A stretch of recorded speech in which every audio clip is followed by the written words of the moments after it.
able to translate some of that children's story. According to the text, the Loki of Taranux were evil spirits who sought the end of all living things. Apparently, Of course. Argog crashed his ship there and spent years in hiding before he was able to escape.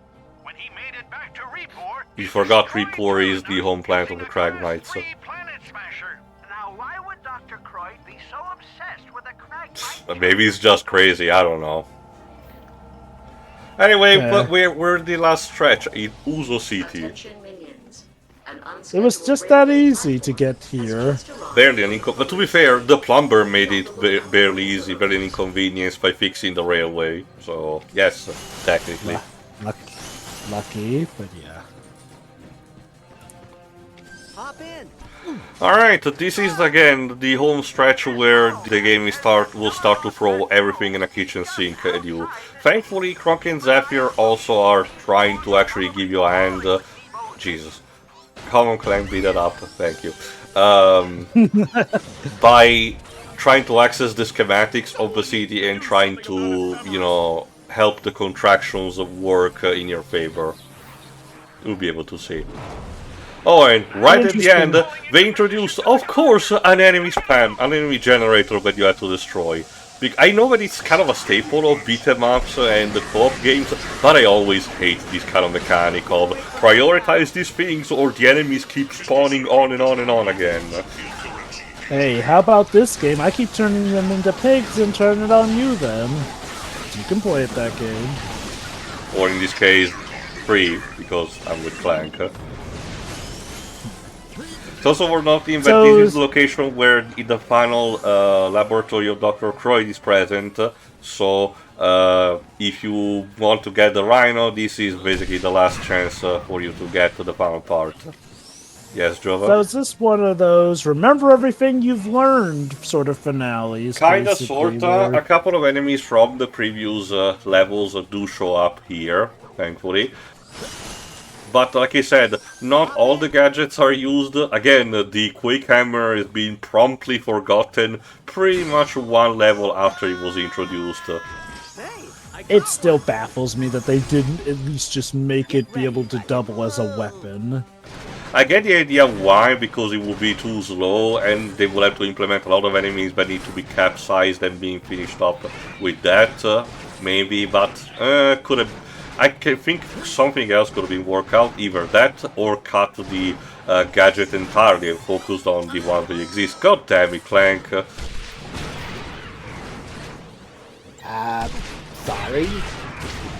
Clank really never was the same after a crack in time. Too much exposition to Zoni particles, clearly. But as you can see, for example... scrambled his brain with all that teleporting. But as you can see, the rest is pretty much used, like this large, you know, generator for lowering an object, you know. Even, again, some enemies from previous levels, like the sentries that you need to sneak by, are present too, so... You know, I guess in a way it makes the Quake Hammer feel like something that honestly would have been scrapped from how little it gets used, honestly. I wouldn't be too surprised if it was, considering what we know from previous, you know, in Soviet museums, I wouldn't be too surprised if it was something that they had bigger plans for, but they had to, you know, hastily work it to make it work by the end, because a lot of weapons and gadgets tended to be... Sorry, Clank. A lot of weapons and gadgets tended to be screwed over by a similar process as a result. I will say, it's kind of a telling sign that this one doesn't have, like, a treehouse or some secret development. To be fair, again, as a whole, the games had stopped having them since the third game, remember, Jova? The treehouse was a thing for the PSP games, but those were, you know, a different team altogether. And the next time we will actually be able to see one will be in the 2016 reimagining. Yes, we managed to include one for that. But again, I can't believe that, because one of the key rules that was mentioned in the first Smithsonian Museum was the fact that it was supposed to be something extremely optional in case the devs had enough time to actually collect this information and program it without having to crunch themselves. Again, which is normal enough, you know.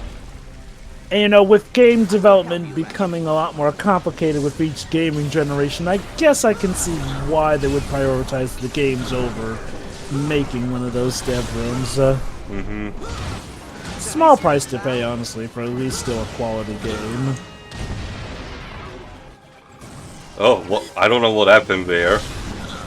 That looked like a homing attack. Yes, again, the Blitzer does that. Gotta go fast. Also, no, you also have seen that Clank has been using a bit more his signature weapon, the Zoni Blaster, which, as I said, tends to slow down the enemies as a result. Get it? Because he still has some time powers. Or the Grummels have found ways to incorporate that, because remember, apparently all these weapons are still officially, you know, given by GrumbleNet. Which is presented by the two old bots up in space. Again, it's a way. It's a neat way to incorporate the whole corporate satire element from the early games. I still dig it. It's funny that even some of our best friends will charge us for the sake of capitalism. That's how this galaxy works, apparently, Jova. I remember since the beginning. And to be fair, Kronk and Zephyr are warballs that worked for so long, their entire stick is that they're old, you know. So that it kind of makes sense that it will be used to this kind of gig. I fought for this right now, you see? We didn't bust our gears defeating space communism for this. Oop. I think we need some nanotech. Whee! There you go.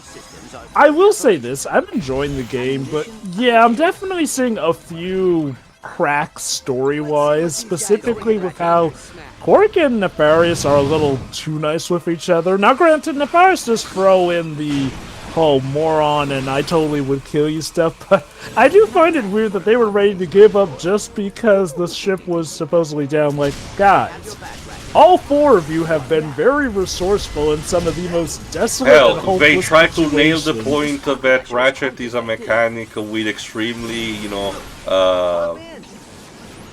flexible, inventive capacities. You know, like, even if the ship was busted, they probably could have formulated a smaller, yes, but probably still functioning ship. It would be the kind of situation where Ratchet MacGyver's a contraption to actually make the thing work. I get that they wanted to have some way to actually have the plumber show up and be useful to the team, but I don't know, I think them giving up so easily, which to be fair, it's something that only Qwark and Nefarious do. Ratchet is despaired a bit at the beginning, but doesn't do anything else in the cutscene. I guess it's weird that he doesn't speak up. Like, I guess maybe we can assume, oh, he would have done something if the plumber hadn't shown up, but probably. Again, like... That's speculation. Yeah. Again, if there is probably one weak link in this game, aside from the shifting gameplay, it's the narrative, essentially. It's not terrible, but you can definitely tell that they were focusing more on the game than the narrative. And remember, we do know that it was at least for half of it, it was executive mandated, so... Yeah. Like, and you know what? I get it. Well, some people will say, well, obviously in a game, the gameplay is most important, but let's not forget that even in games that tried to be movies, narratives were becoming much more important to games and franchises than their lore, essentially, especially by the time of the PS3 generation. I wouldn't argue that it's even a case where, you know, the narrative is minimal, you know, too minimal for its own good. It's just needed just a better rewriting, that's it. Not even a case of having adding that much stuff. And the weird thing is, it feels like such an easy rewrite to do. Like, I feel like I could easily have written better okay. Let's maybe give them the benefit of the doubt with the banter and say they wanted to keep it generic for the most part because they couldn't afford to make all the different interactions with whatever player combinations would be there. Okay, fine, but even still, with some of the cutscenes, you got some stuff that feels kind of out of character for some of the characters. Some of which is, again, maybe because of how the in-game cutscenes would work and whatnot, but then you got like the pre-rendered cutscenes that have the characters act a little bit different. I get it. it's a different situation with all four of us working together essentially. But I do feel like one thing that probably could have helped was at least showing some build up on them actually gelling together better as a team essentially. Especially when we get to the point of Qwark and Nefarious more or less making up. Like, sure, it gets interrupted, but it seems like they're, I guess, on good terms now. And that implies that all it took was for Qwark to apologize to Nefarious. Hop in. Go ahead, Ratchet. Which shows a massive amount of benevolence on Nefarious's part, given how Qwark's machinations are what turned him into a robot in the first place. I think the joke in that is that they're spending so much time together that they're kind of losing their mind a bit, like to insanity, admittedly. I guess that's what they're going for. That could be cute, yeah. And that would kind of parse with the same kind of humor that the franchise has had until this point. Alright, here's another chance for you to use your reflectors. Thanks, Clank, to show me how it's done. Yeah, it really does feel like this is kind of a basically remember all you've learned rookie section. Except to the Quake Hammer. Ouch. Yeah, that...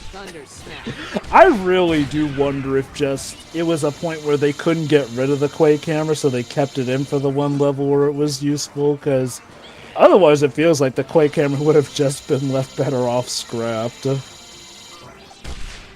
Ah well. Alright, the time to bust off the sentry in a second. There we go.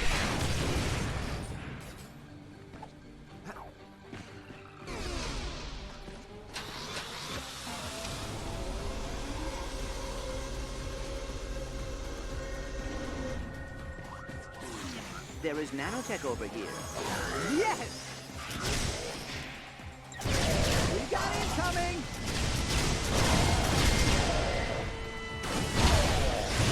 Alright, here's how things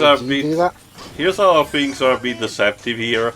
The last Dr. Croyd lab is actually on the left, a bit behind where we are right now. A bit of a clue was the fact that there were boxes and some of the enemies decided to go there for some reason.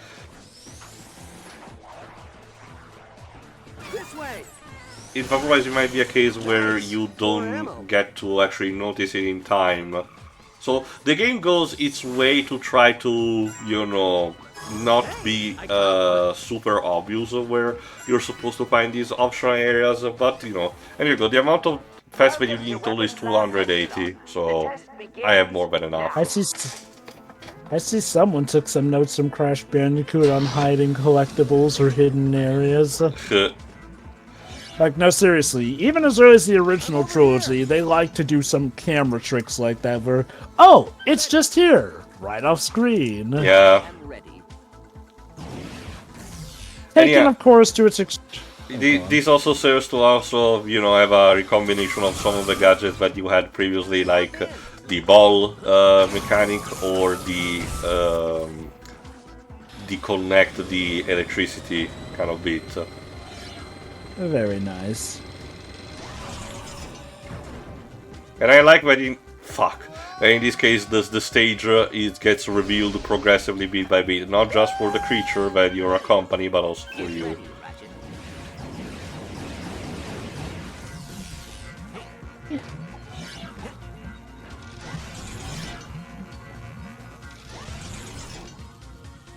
If anything, it's kind of more of a victory lap, considering this is one of the easier ones. It still requires the power of teamwork, but, you know. I am ready. Because we're Ratchet and Clank heroes. That doesn't have the same bite, sorry. You ready, pal? There you go. Now we just need to wait, there you go.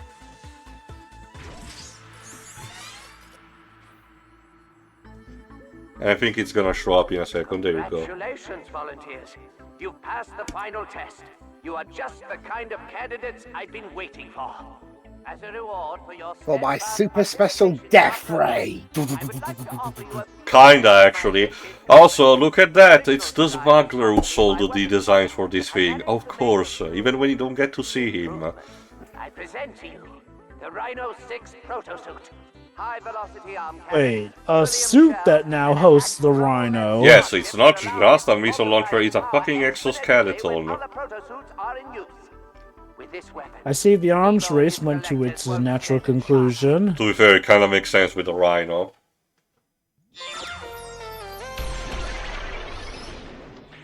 According to our intel, Dr. Croy Oh, invented different these Rhino Rhino suit protosuits designs. That's Just in neat. colors to reflect again the characters. Be careful, rookies. Even we don't know I'll show you actually what happens when you combine your Rhino attacks at the same time. It's basically a screen nuke, but it has to be seen to be believed. But you also get to test it out as a, you know, generous reward at the end. No classic music, royalty-free, you know, classic music to accompany that, but, you know, the firepower is what counts, so... Yeah, it's about to ask, does it carry the weight one would expect from a Rhino in terms of firepower? Yes, it really is, you know, that powerful. Which, honestly, it's also balanced so you don't get it too early, but not too far from the end of the game, so you can still enjoy it even before the final boss.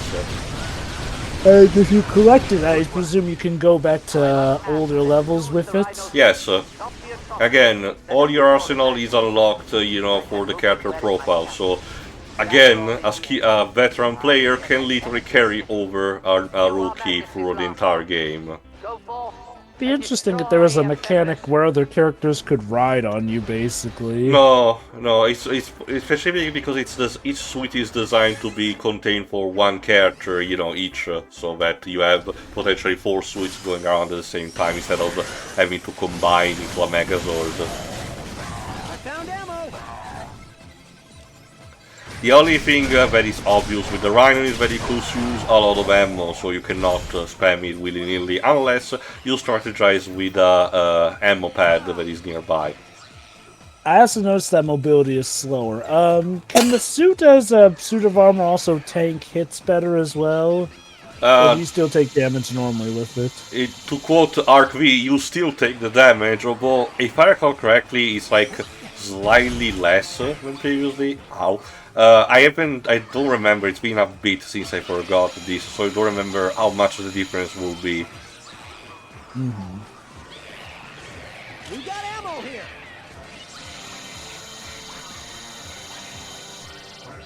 Hop in. Come on, Clank. There you go.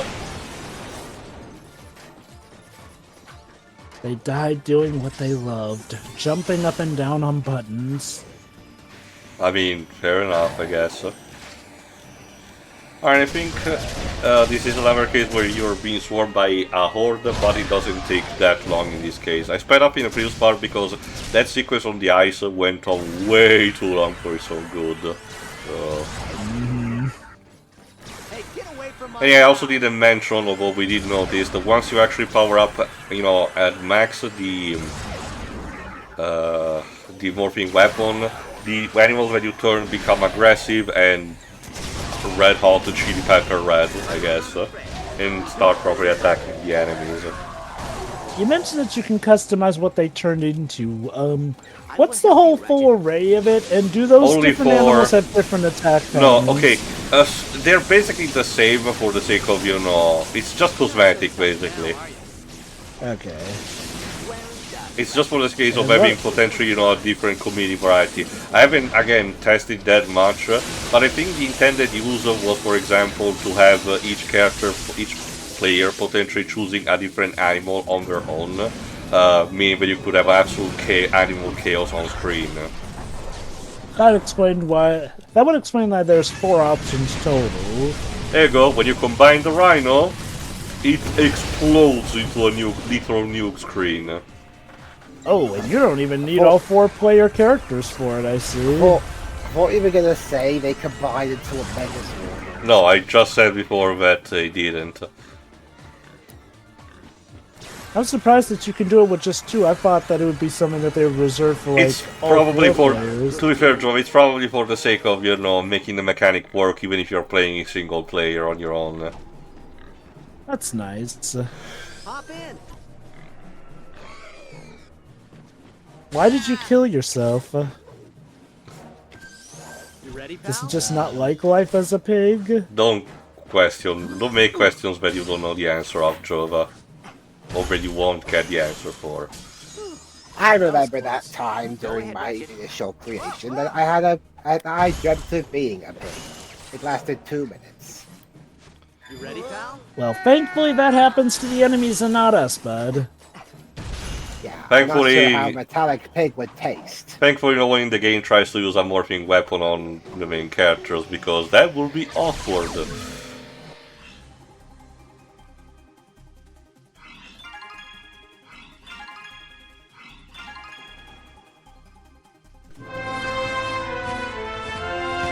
Hey, it's the kids. Susie, what are you doing here? Leading an assault.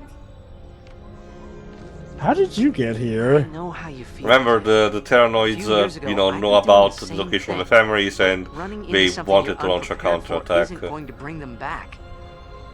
Tell you what, why don't you and your friends Okay, guard I this really spot don't for us? understand where this angle of Ratchet is coming from. Again, Exactly. even in the comic, No one it in, doesn't really no one out. show him that much of saying, "Oh, I was too reckless in the past, rushing ahead," because that wasn't You're the coming. closest I And can stop get falling was to the doing back of the room. Deadlock when he Not was fooling slightly enjoying being a battle royale. That's kind of it. It feels like some out-of-the-place maneuver to try and give the story depth that it was lacking. And I can tell you, I'm in like, the don't need it. in the next 2 games, this is probably forgotten, especially also by Ripped Apart. So anyway, time for Okay. Soul Sliding. Go on. Whee! Okay, I know that we've discussed that it feels like some things got scrapped. I wonder if maybe plot-wise there was supposed to be some deeper narrative with Ratchet reflecting on his past stuff, between the whole, oh, I want to retire, or, oh, me and It's still Clank are connected done, to the but larger we're back narrative in. of him being potentially disappointed when he not get to he not chose to go with the Lombax at the end of Tools of Destruction. This as a plot point will be fully reprised in Into the Nexus, but right now it's more of a case of him and Clank wanting to not having the galaxy being depending on them. But which again, I can understand the sentiment, but if your alternative is something like Qwark, unfortunately you don't have too much of a choice. I will say this, it is kind of an interesting change from how Ratchet kind of sought out fame and glory back in the first games, but now that he's more than well earned and received it, that he's content with settling down, like that I'm fine with. My issue is just, again, how hesitant he is about helping out, where no, I can see him wanting to retire, being tired with everything. I don't see him hesitating and almost saying, no, sorry, you're on your own, which he nearly did And to if that it was a child case earlier. of being wanting to be more similar to his Jacket persona of the first game, the sentiment in which he expressed this desire to retire here is more of disappointment rather than being a dick to the kid. So the game clearly wants you to make you understand where he's coming from, but I don't know, I don't think it's working as much as intended. It's also the fact that it kind of, well, like you mentioned about the other plot points, disappears pretty much for the rest of the game, which just leaves you wondering, why was it a thing to begin with? Which really just lead me to think that something must have gotten scrapped plot-wise, at least, or something, and it was just to the state where it wouldn't really make sense to remove that one scene hinting at it, but alas, here we are.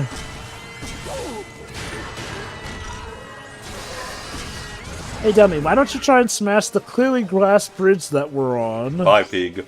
Also, clearly Ratchet wants to abide by the code of enough of a weapon that one it kills. I want something that one it grills.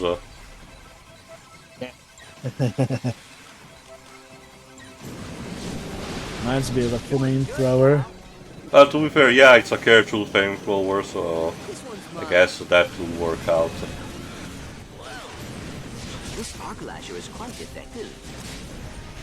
Also, Clank, that was a very weird time to use the sleep lasher. Why did you decide to do that now? Seriously, Quite the, him, it's quite effective. the way the AI is programmed for situations like these, where they just decide to do whatever, fascinates me to some degree. I'm reminded a bit of Mario Party AI and how sometimes it can seem like the smartest bastard in the game to weird. And yes, that's even when you have its difficulty setting high. Sometimes it will just do baffling moves, albeit baffling moves that the game loves to reward one way or another still. That's what you get when you decide to have the game literally cheat to win against you.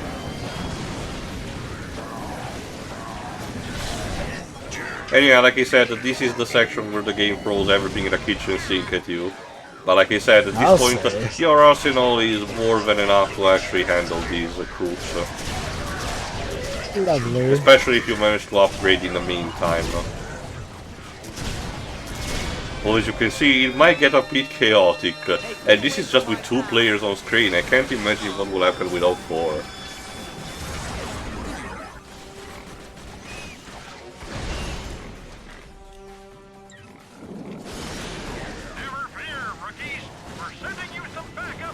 Oh, is it Tallwin, Kronk? Imagine.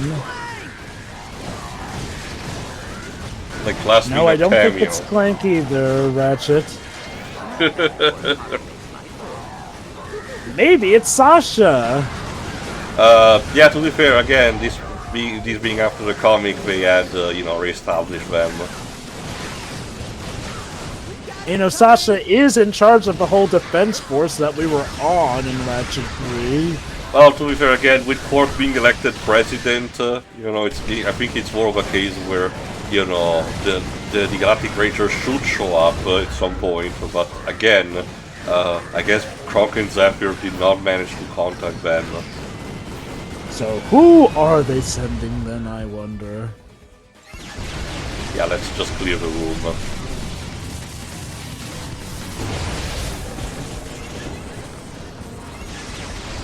That would be the space pirates. No, remember, they kinda retired after the events of Quest for Booty. So we will see again. What the fuck happened? Why was Clank levitating in a fetal position? Starchild? Clank half risen. Clank, buddy, I keep seeing you floating out there. How could this be? I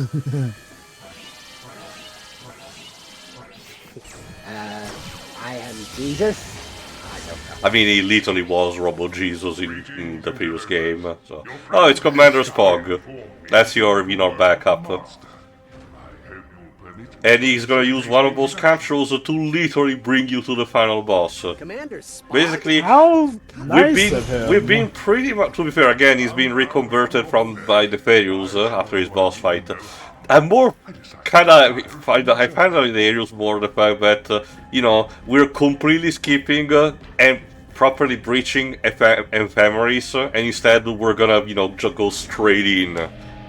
I get the idea maybe there was a sequence where you were supposed to actually properly breach the ship, but it was scrapped, and instead we just have you go around the external of the city. Like, unless this turns out that Sprague is betraying us, I do find it weird that he honors his agreement so much that he's willing to help us to this extent. Makes you wonder what Nefarious did to him to change his protocol that much. And he still calls us interlopers. One small favor. Destroy that annoying steward. Sure, we'll keep that in mind. Alright, this is it. One last small bit, and then we'll get properly to the final boss, which is, clearly Nevo, which I wonder what kind of contraptions he has done.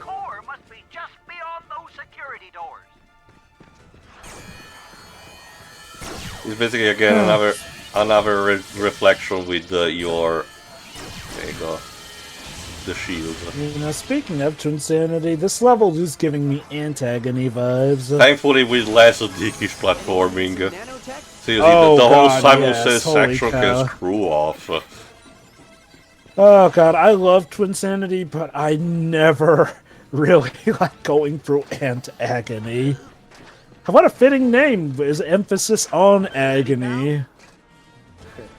Get ready, Ratchet. Oh yeah, antagonist. So I can just imagine now. Actually going through this level with this music going on in the background. Yeah, we all remember that theme because we were stuck on that level for so long. Alright, here we go. We're about to properly get all of black rocks. Wonder what that means. This is certainly an ominous boss arena if ever I've seen one. Nevo? How did you get in here? You have to go. He's going to be upset. He? Very He? upset. Who's going to be upset? Surprise! The real villain is Mr. Dinkles. Tell me you're expecting guests. And he's voiced by Steve Blum. They must have circumvented They the defense seriously system. pulled a blue dragon on us. There is an actual reason for that, and it has been foreshadowed if you pay stole the attention. plans to Dr. Croyd's protomorphic energy extractor?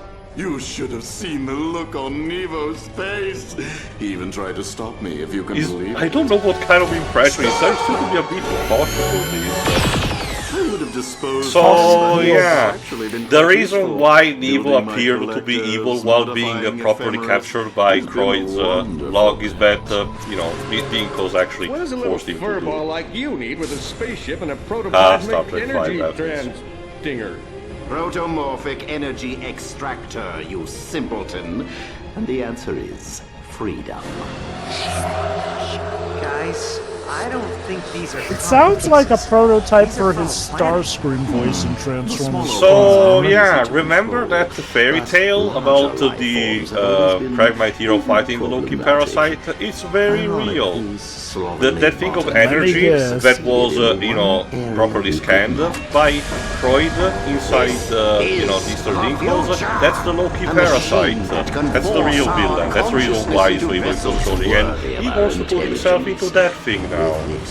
Toranux will be reborn. This sounds like an idea that can go very haywire for you, dude.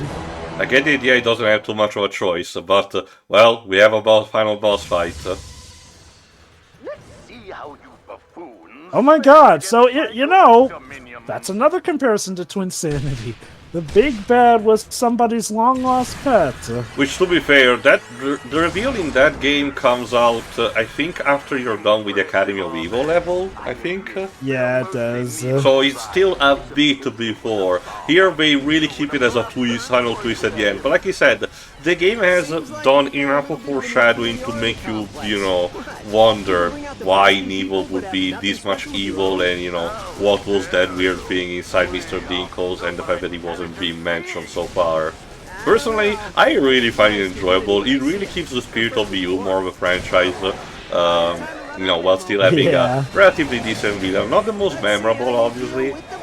I think Emperor Tachyon is still a bit more memorable, but it does the part, I will say that. Essentially, Mr. Dinkles kidnapped himself. It was the perfect crime. Mm-hmm. Mr. Dinkles. So now you have to first... Is that the name of the villain from Cats and Dogs, or is that slightly different? I think you mentioned this before and I don't remember. It's been a long time. There you go, first we need to overheat Mr. the Tinkles, shield. there we go. Be interesting if we have a phase where he actually does transport his mind into that beast and then we have to fight it. And now you have to properly destroy his throne, mobile throne, whatever he called it. Hover throne. At the very least, Tachyon had a decent kind of, throne to use.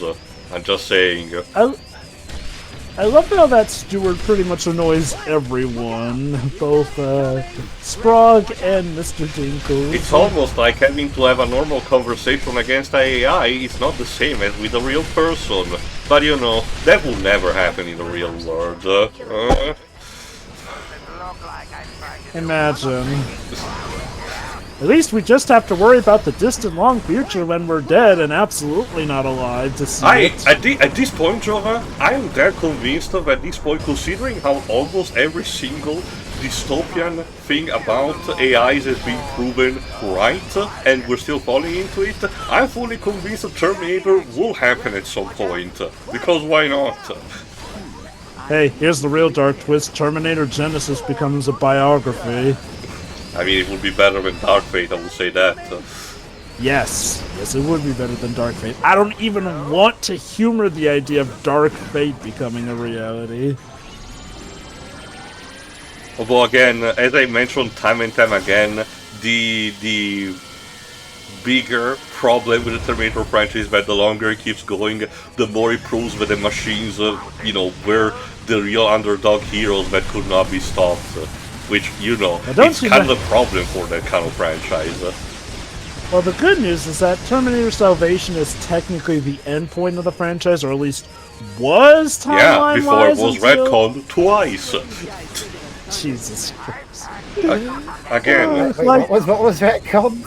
The ending, Salvation. the final point of the series, technically also free to one extent. But to be fair, again, if you wanna have a tie-in product that can fit in the canon, with just additional minimal alteration and still doesn't weigh anything, play the video game Resistance, which was done, the video game Terminator Resistance, which was done by the people who beat the Rambo video game. It's fun to play, and its story perfectly fits in with the continuity of the first two movies alone. So, not only that, it's a relatively recent tie-in game that, dare I say it, worked, and these are from the same guys who gave us the god-awful Rambo video game. It was pretty clear that with the Rambo video game they did not have enough of a budget or time to develop, but with starting with Terminator they managed to work, and they did it again with RoboCop Rogue City, which functioned very well as a tie-in between RoboCop 2 and 3, I believe it or not. Huh, does it actually make their plots make sense too? Not miracles, but it's an enjoyable game. Certainly more than the titles one.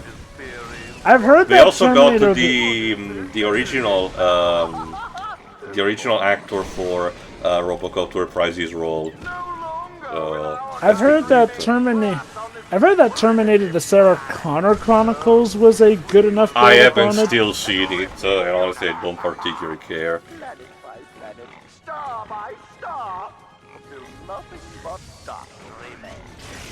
Honestly, I was expecting a bit more of a fight than this.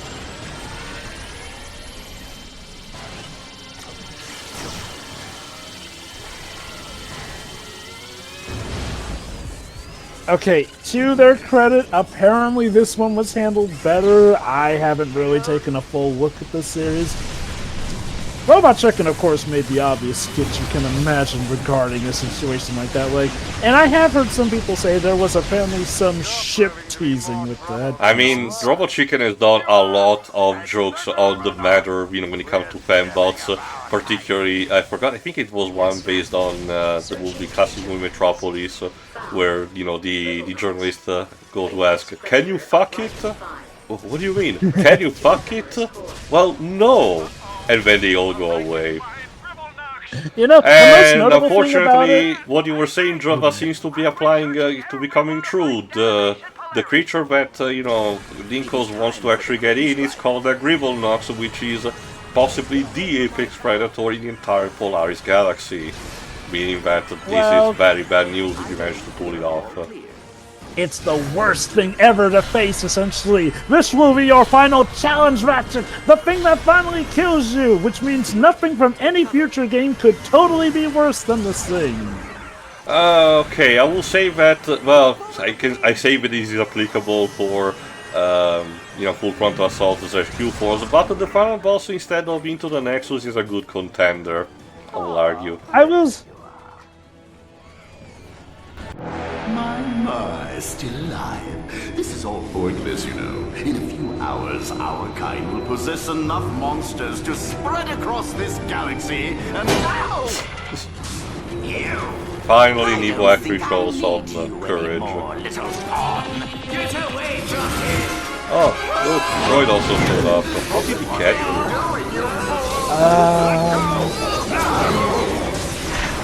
With science. Yeah, let's go with that. Don't let him turn it on!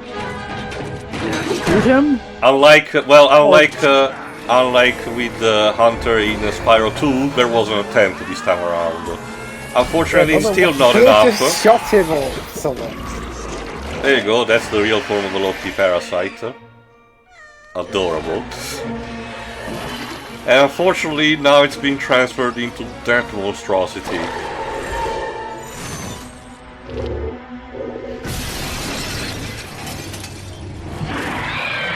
No!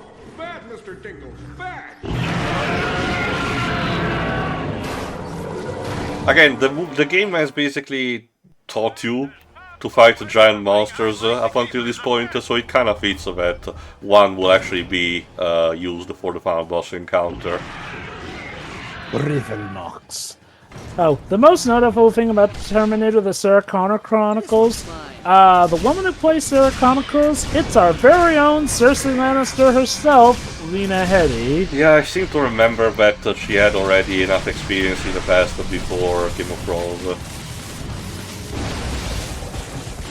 Alright. And the one who played John Connor was Thomas Dekker, who was the voice of the Littlefoot.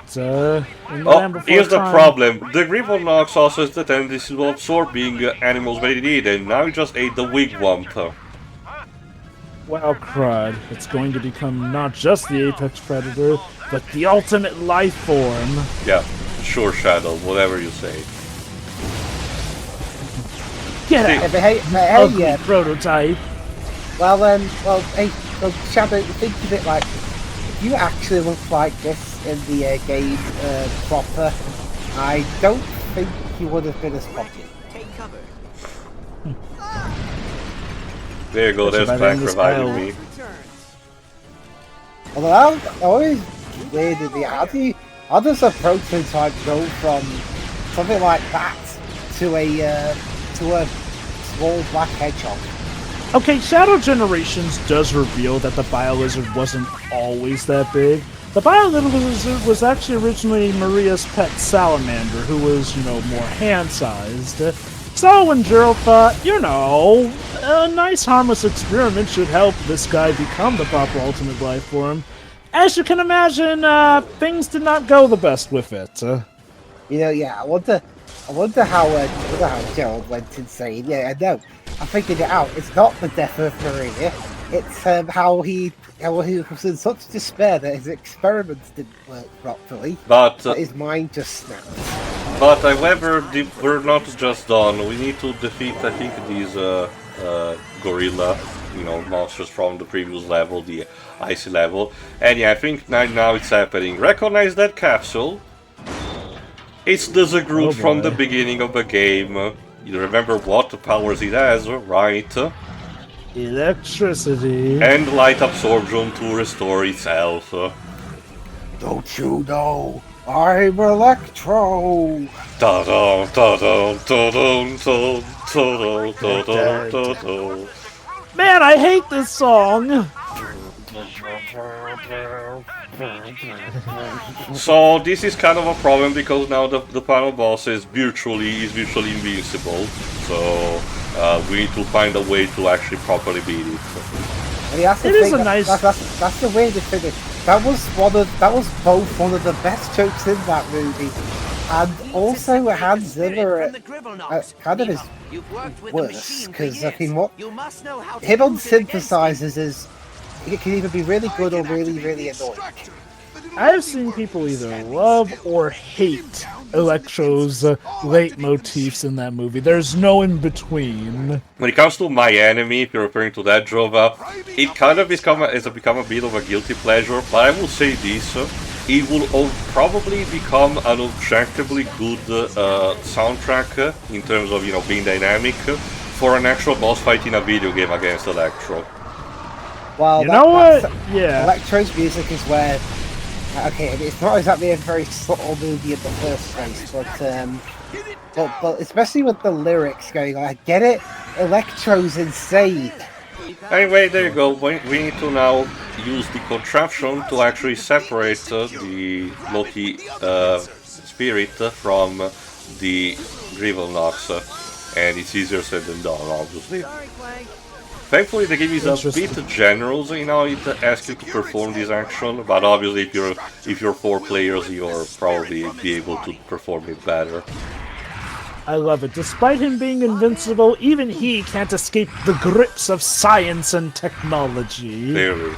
To be fair, it's a classic kind of way, the weapon of the enemy being turned against it. God damn it. Again, thankfully it just resets to the last, so it doesn't ask you to do the entire process, you know, immediately. If you're still, god damn it, quick enough, you should be able to perform it, but unfortunately, as you can see, you know, this is still a blind run, so I had to work around with what I had. Secure its head while I prime up the extractor. We'll rip the spirit from its body. Alright, 3. And 4. There you go. You've got him. Good work. Here goes nothing. Good form, Nevo. Good form. It also serves to have Qwark and Nevo collaborate again like the good old days. And now you have to literally suck away the Loki spirit, the Tyrannux Loki spirit, out of the Grivelnox.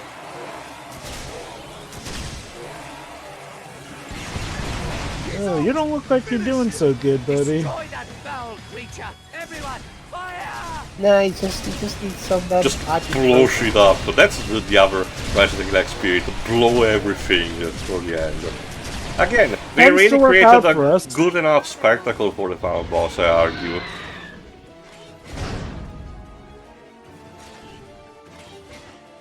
Should we perhaps feel sorry for the Grivelnox that was It was just a, you know, a casualty in all of this, unfortunately.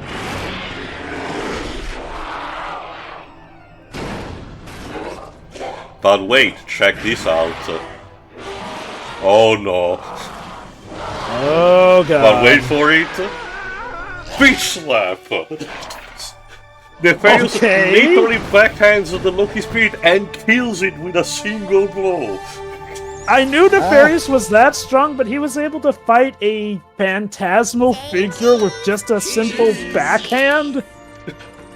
Nefarious old Okay. friend, you gotta admit, the sight of two dudes just hugging it out warms the cockles of your mechanical Okay, at this point heart, the game is just shipping these two. I know, right? Come on. Oh. Well, Dr. Qwark seems to be doing better. Still keeps feeding me those treats, but otherwise he's surprisingly sane. So, another world saved, another galactic disaster averted. Some retirement, huh? But this may sound strange. You're gonna be doing this until you're 90. We hope you enjoyed No Moral Theater. So do I. Do you think the Tharpods will be okay when Dr. Qwark destroys these planet fragments? Time will tell. No, they'll all die horrible deaths. Oh well. Hey, Qwark and Nefarious actually made it. Oh, you took your damn time. Wait, how did you guys get down here? Yes, about that, help finally arrived. Oh, Good evening, sir. Lawrence. I hope you don't mind, but, well, it turns out the evil sidekick market is a bit thin these days. I don't suppose there's room in your employ for... Oh. Nice try, Lawrence. But today's been a day of revelations for all of us. Together we faced a villain that was neither robots nor squishy, and we learned a little something about life, friendship, Wait for and the it. sticky connective tissue between right and wrong. And obvious punchline in 3, 2, 1. Yeah, you know.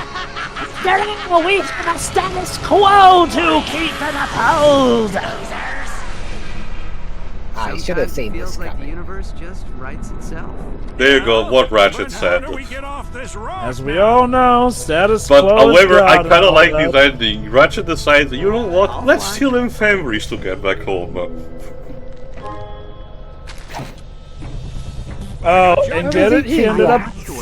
And look, he ended up liking the treats. Flew it over here from Billerog, didn't he? Besides, a couple new ion ducts, some pole sealant, maybe a new grav thruster. We'll be off the planet in no time. On one hand, I was kind of expecting Nefarious to go back to being evil. On the other hand, it is something I do kind of roll my eyes at the end of plots like these where, oh, we got a status quo to uphold, so yeah, just throw in the bit where the villain betrays the hero. Also, that dialogue, government, favoritism. Ratchet is almost one step close to be a friend of the guards. Jesus.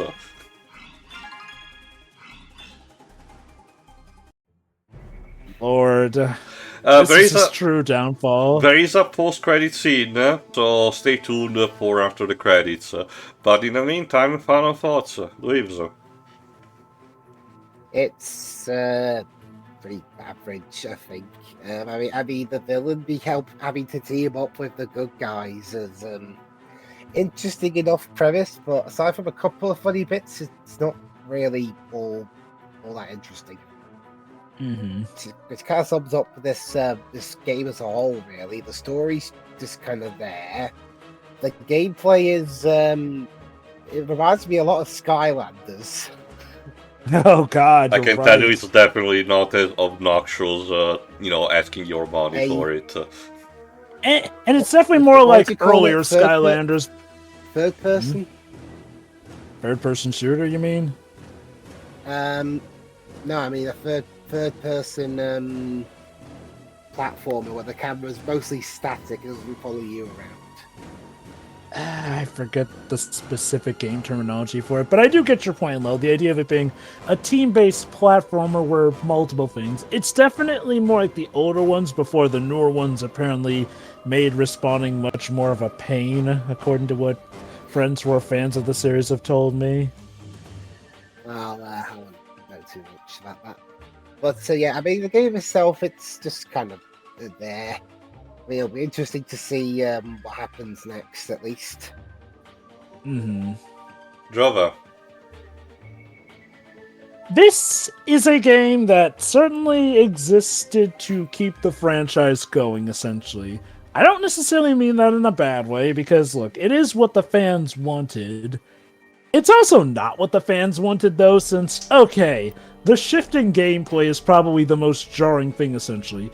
Like, it plays similarly enough to Ratchet & Clank, where I can at least believe it's a Ratchet & Clank game, but like Crash of the Titans and Mind Over Mutant, it does a lot of drastic changes to it, obviously to fit the more multiplayer format and such and whatnot.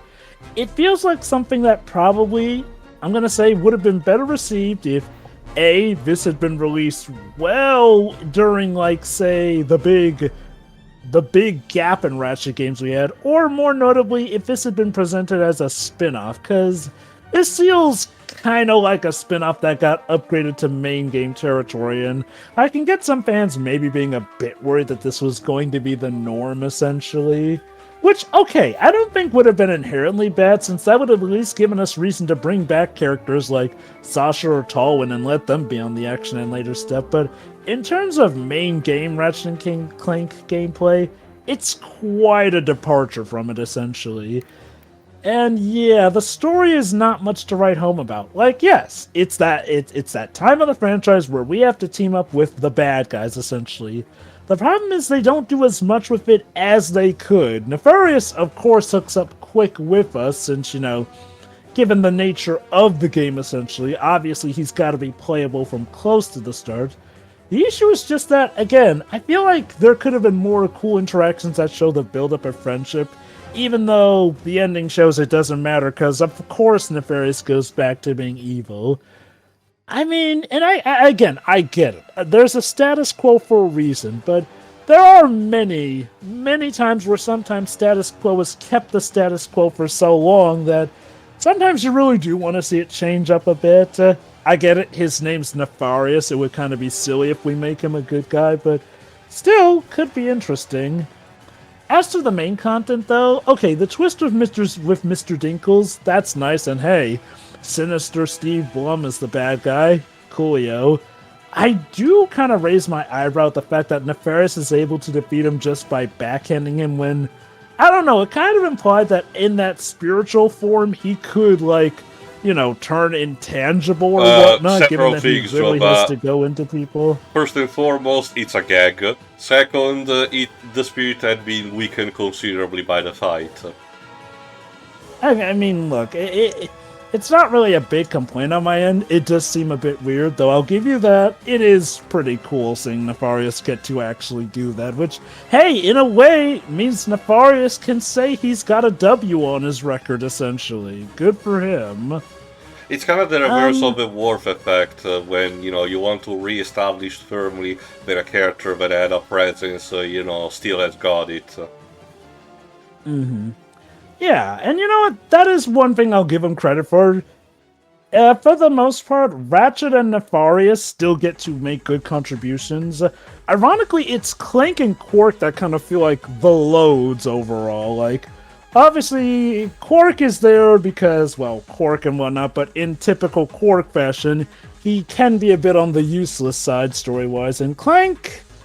Well, Clank seems to be mainly just there for support. He doesn't really get any of his exclusive levels. Doesn't seem like he really calls the shots on most scenes. And ironically, if anything, it feels like Ratchet is used much more as the tech guy than Clank. Which, yeah, good that they remember that, but it really does make it feel like Clank and Qwark could have been companion characters, and we could have gotten some other new main characters in who might have been more of a help to the plot. Again, I get it, a lot of this was executive mandated, so I wouldn't be surprised if some of this had to be a bit slapdash fixed and whatnot. That said, I do feel like it could have been better. And thankfully, this wasn't the end of the series, so I think at most this might just be a bit forgotten or glossed over.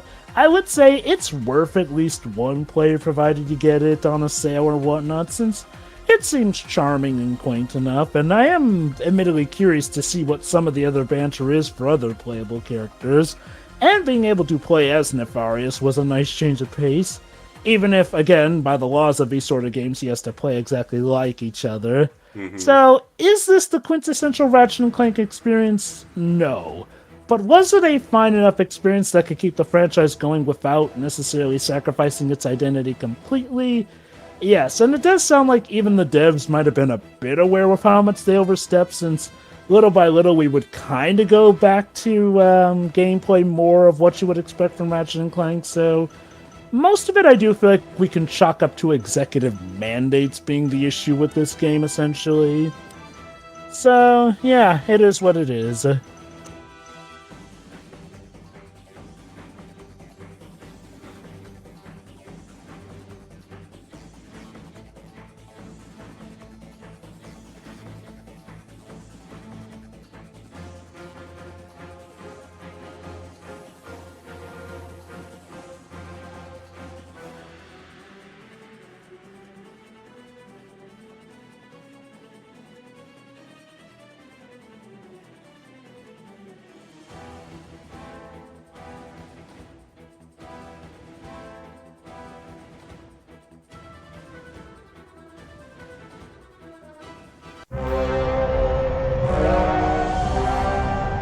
Polaris Defense Force has set up a perimeter outside the Varta Nebula, so we'll have to take the Corvus exit until there's a change in patrols.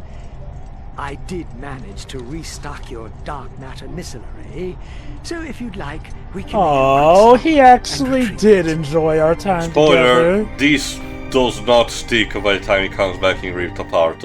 Also, that was the last line, basically, of Michael Bell as Lawrence, because unfortunately his VA has retired, and so far the character has not appeared since, the gag being that in Rift Apart he's on paternity leave. Personally, I wouldn't mind Adam Crossdale taking over the character if you want to have, again, for a butler kind of figure, but only time will tell if the future will bring back the character or not. Anyways, for my final thoughts, no, again, I really still enjoy this game, but I can see why, time was not kind with it at the beginning, because of the fan base. Clearly were exposed to something that wasn't like the other Ratchet & Clank games, and was executive mandate to work in a specific way that partially wasn't Insomniac's, vision about it. I will say that this is, however, one of the projects that with the passage of time has become a bit better through a combination of costing less, being a bit more accessible, and with the rise in popularity of the genre, also combined with the franchise starvation, which is the polar opposite of the pendulum from when this came out. The plot is technically average, but honestly I wouldn't even call it that bad. The only real major problem, as noted, are the character inconsistencies and interactions occasionally, but the baseline of the characters are trapped in a foreign world and have to figure out what's going on with the twist about the dog being the mastermind. That's pretty much on part of the course, you know. So it just needed more polishing, I argue. If I had to hazard a guess, TJ Fixman did not have a lot of time to write this and just, improvised a couple of things. Especially because, remember, he wrote specifically Nefarious to be killed after, the events of Cracking Time, but Sony wanted the character to be brought back, so he had to begrudgingly agree. The gameplay is fun, I will say this. It's also one of the easiest games, technically, even if you're playing single player.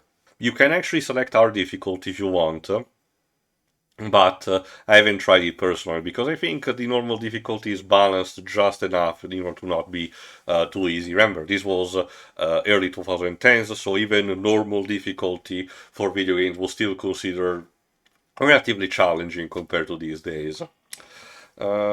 The arsenal is still consistently fun, the enemy variety is all there, each level doesn't feel like it's outstaying its welcome too much, and there's always a new gimmick to experiment with.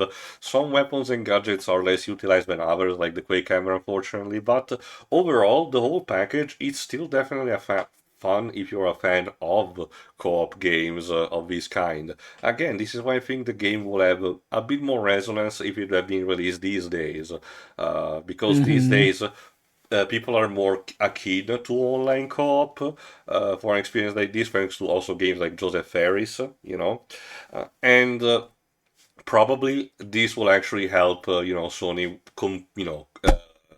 continuing the bolstering of its IPs. Unfortunately, again, because of just the timing, this was not as successful as they wanted, so they had to go back in a different direction with the next game that they did. After this, that had to coincide with the 10th anniversary of the franchise.